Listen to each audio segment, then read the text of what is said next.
It's hard to watch movies like this and not kind of get infuriated. That's what I'm saying. Like, I think it was an excellent scene. I think it was real powerful. And I think her delivery was so great that it gave me the feelings like you basically said. Because then I like sat back and thought, well, like, we really lived in times like this. Like, Yeah, it really yeah. happened. Like, it's not a movie. We didn't make this shit up for giggles. Like, the shit real life happened, and people went through that. Like, what she says about running to the bathroom and shit, and doing all this stuff. And I'm on the same team as y'all, and y'all came to fucking like do coffee with me. Like, y'all look at me weird. Like, that shit was like super powerful. Because all that shit was Yeah, yesterday. My mom was a year old while this shit was going on. All this shit was yesterday. I don't want people that's to a never fact. forget that. You already know what it is. Geeked out. It's your boy Chance. Yo, what up, Geeked Out? It's your favorite Rebel Rook in the building. It's Doughboy Fresh, aka Fresh Daily, aka DBF Baby. Please say the baby. You are now tuned in. 2. Geeked out. Same pod. Same squad. We just become best friends. Yep. The real talk starts now. Welcome to Geeked Out. I'm your host, Doughboy Fresh. I got the squad with me. First up, your haters made you powerful. Eat 3 times for Chance Lee Marie. Yeet, yeet, yeet. My bad. I'm slow and queuing up the booze. But there you go, brother.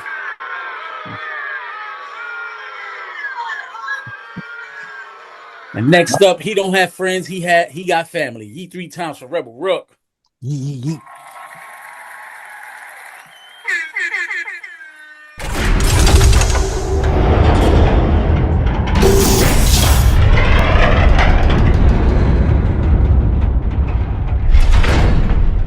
All right, squad.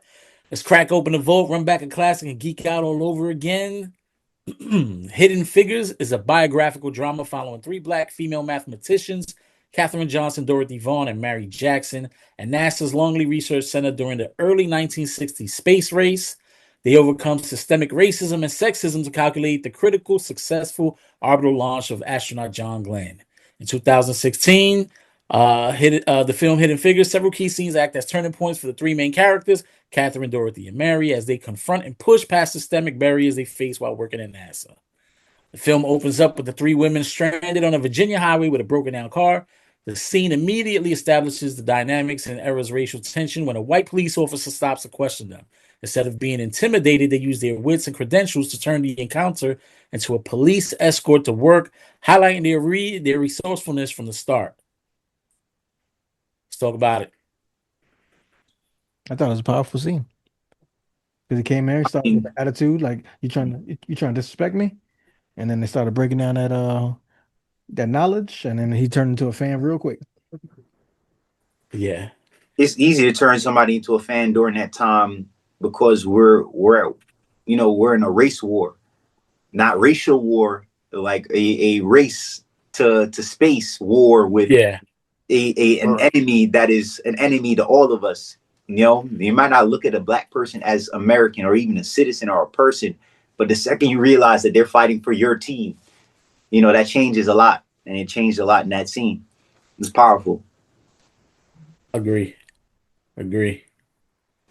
Next up, forcing the threat of being replaced by the new IBM 7090 computer, Dorothy Vaughan visits a segregated public library to find a book of Fortran programming. After being kicked out for being in the white section, she reveals she took the book anyway, stating, "I have a right to see a fine in every color." This act of defiance ensures the team's future as the primary programmers for the machine. She was smart as fuck. She really was. And she's the one who fixed the car, too. She's Yep. getting busy.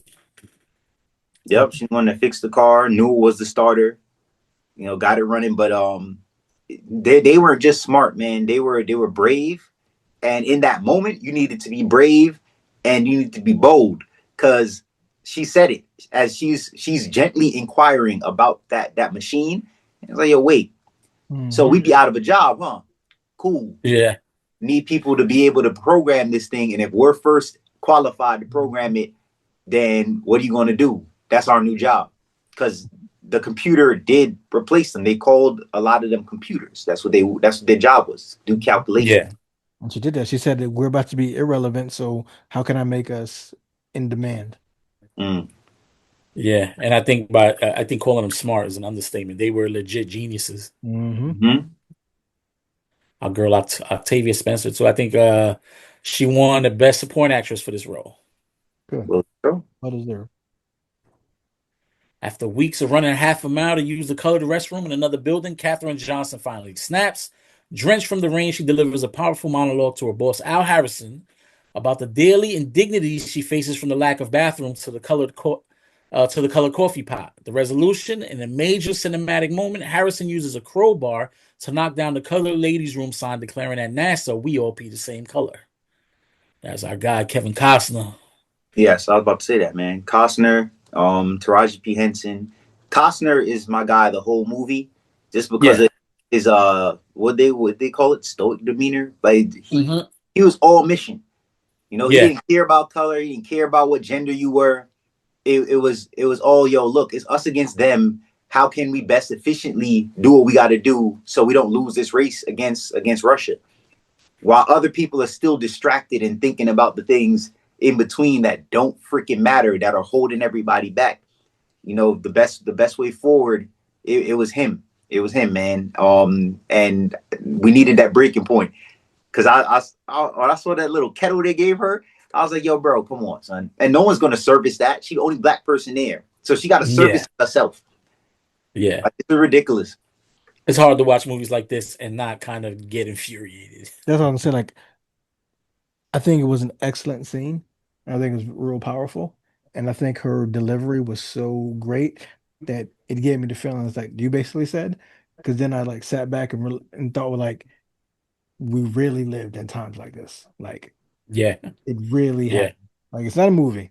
We don't make this shit up for giggles. Like, the shit real life happened. And people went through that, like, what she says about running to the bathroom and shit and doing all this stuff. And I'm on the same team as y'all, and y'all came to fucking like do coffee with me. Like, y'all look at me weird. Like, that shit was like super powerful. Because all that shit was yesterday. My mom was a year old while this shit was going on. All this shit was yesterday. I don't want people That's to a never fact. forget that. Yeah. I think we forget that it wasn't that long ago. Mm-hmm. To become a NASA engineer, Mary must take graduate level courses offered only at an all-white high school. She petitions the court, famously asking the judge, out of all the cases you're going to hear today, which one is going to make you the first? Her appeal to the judge's own desire for a legacy wins her the right to attend night classes, paving a way for her to become NASA's first black female engineer. That's exactly She what was driven, and I ain't gonna hold you, man. We don't give Janelle is it Janelle Monáe? Monáe? She don't Okay. get enough. She's super talented, man. She gets it from me. Yeah, I think that's exactly what Rook said. I think it showed the genius and the balls and Yeah. not being scared. Yeah, you needed to be bold to walk into in Virginia, in the state of Yeah. Virginia. All right, we're in a Yeah. country governed by state, and he says it. He's like, yo, we can make the laws to however we see fit. Cool. She needed to go in there and finesse the freaking judge, not press him with just a bunch of like statistics and numbers. Finesse him, and she did just that. She stroked his freaking Yeah. ego, and he was like, yeah, I'll be the first to do this. Plus, we're fighting again. You bring it back to the fact that we are Yeah. together is fighting against Russia. Yeah. Judge is like, yo, I'm gonna be a part of this. Agree. Dorothy leading her team in a powerful visual of solidarity. Dorothy Vaughn is offered a permanent supervisor role for the new IBM department, but only if she can bring her entire team of human computers with her. The scene of the women marching together across the NASA campus to their new office marks a massive shift in the agency's internal structure. This was a dope scene. Mm-hmm. And it's just awesome too to show how she fought for her team too. Like Yeah, I can't do this without them. You guys can't get this done without them. You yeah, know. she could have just left because she's the one that thought about where it was going, what to do, like to be on next up. So she could have said, "All right, Yeah. cool, I got my job. I'm secure. I'm out." Yeah. Now she fought for herself and others. She was fighting for herself for a while. Yeah, yeah, that was dope. And I like when she told that what was it, Mary Jane? She was like, "I like that you think that." Yeah, yeah. Yo, Mary Jane played her role great though. Mhm. Frick, I'm so sorry I forgot your name right now. It was at the tip of my tongue. I was talking about her. Kirsten Dunst. Kirsten Yeah. Dunst. She played her role incredibly well because I wanted people to understand like her role significant. The that white woman that she's playing in that time is that. Mhm. Look, I'm not I'm dumbing myself down just to be around the men because that's what a lot of women did. Women were Yeah. smart as hell because they went to school, went to college, did all that stuff, but couldn't get jobs. They couldn't be afforded the opportunities that men were afforded, but they had the intelligence and the know-how and better grades in most cases. But you had to dumb yourself down to make it. And she dumbed herself down and she's watching someone else who's another color but the same gender push harder than she does for herself. Yeah. It's even bigger now. You got to think about it. Go ahead. And that just seemed to be like the theme of the movie, like them having to fight, twice, three times as hard as the field because of their gender, their race and their gender. Like, Mm-hmm. That's what I'm about to say. Like it's deep, it's like super deep. Think about the country and what we're supposed to be and stand for, and this is how we started, and this is how we still pretty much are. Yeah. Yeah. Yeah. Make no mistake, there's a part of the country that would love to go back to these times. Oh yeah. Part. I mean the whole country. I ain't gonna front. I know where I'm at. Check the girl. Just before John Glenn's historic orbital flight on Friendship 7, the IBM computer provides conflicting coordinates. Doubting the machine, Glenn famously says, "Get the girl to check the numbers. If she says they're good, I'm ready to go." Catherine's manual verification of the calculations is the ultimate validation of her genius and a climax of her character's journey. It was terribly disrespectful. Really disrespectful. Shout out to Glenn Powell. He's amazing. Yeah. They were really disrespectful because they shut her out after she gave them everything and then ran the IBM. All right. Mechanical error. Okay. It's a real thing. Glenn knew who he could trust already. All right. That's very important. And that's another man, just like Costner's character. Those people were about mission. All right. And a lot of those guys, if you went to war at some point during that time, you stopped seeing color. Because the person fighting next to you bled like you, did everything like you. You started to just see everybody as, yo, how can we achieve common goals? That's exactly what he brought to the table there. But we needed that moment for them disrespecting like what she brought to the table and then trying to lock her out. Yeah, he even said it. He said, if she says it's cool, I'll go. And that's a callback to like literally what she brought to the table and a scene earlier in the movie where she kind of does the math off top in front of everyone at the table and kind of, she made an impression there. And that's why he's like, I like get the girl. He said, I like her numbers. Yeah. Quick production nugget. The woman shown painting the Friendship 7 logo on John Glenn's capsule was Cindy Powell, the real life mother of actor Glenn Powell, who played Glenn. Oh, cool. Wow. All right, y'all. Who carried, who stole, who sold? Oh, I don't know how to pronounce her name again, but she stole. Taraji? Yeah, Taraji P. Henson? Yeah, she stole. She owned it. She carried? I mean, she carried. You know what she carried? Kevin Costner stole. I don't know if Kevin stole. I don't know. His shit was in like when you he's all right. Can we get multiple steals? Okay. I don't want to take none away from Kevin. We're gonna do it today because I think I got multiple steals today too. Janelle's role is she definitely some thievery in there. Yeah. All right, and this was more put some respect on her name as a full-on artist. Not just hearing her as a musician and stuff like that. Like she's fully talented all the way around. Yeah. And you can't forget. I say the same. I think Taraji carries. Go ahead, Jeff. No, so you can't forget Octavia. Yeah, Octavia and Janelle still steal for me. Octavia's awarded. And I don't think he steals so much because it's not enough time. But even Aldous Hodge does a good job because he plays a certain way, and then in the end, like he's like pretty much showing that he's riding for his woman. Like I got you. Yeah. after only after though he projects his fears and insecurity on her at this damn cookout. Like That's what I'm saying. It's good acting though, because he but starts this way. it is good acting on his part, man. But like he's good, man. I don't want to take nothing away from him, but he didn't steal or he wasn't. He was good. He was good in the moments he was in there. That's what I said. I said he didn't steal. I said, but he was Yeah, no. good. Him and Mahershala. Mahershala, yeah, they kind of, they Those were are they just there. sprinkle in characters, bro. Everyone Yeah. played their position. All right, they sprinkle in Who characters. sold? Who sold? Maybe Jim Parsons. There you go. That's my pick too. Oh, What a bitch ass. I love him in Nerd Big Boy. Bang. I love him in Big Bang though, but yeah, he was Yeah. he was Yeah, mad son. at, he was He's a insecure. fucking cocksucker, bro. I think he was just insecure that someone was smarter than him. He was very Agree. choke on your tie, bitch. So like I don't, I mean, I could be wrong. I don't think he was, I was mad. I don't think he was racist. I think he was just, it was more so an ego thing. He was sexist. Well, that too, probably. He might have been a little bit of both. He might have been racist and sexist. Yeah. But I love at the end, like when they kind of relieve her of her duties, and she pretty much earned everyone's respect, and they got a nice gift, they got her a set of pearls, and Even when they work it was together, nice. he brings her coffee. Yeah, and then he makes her coffee, right? Like, I wouldn't take yeah. coffee from him. Yeah, I was thinking that too when she was drinking it. Now, does Hidden Figures stand the test of time? Oh hell yeah. Forever. I'm gonna be honest, it was the easiest fuck watch. I didn't feel like 2 hours flew by or however long. No, not at all. It's one of those necessary movies too, right? Yep. Absolutely.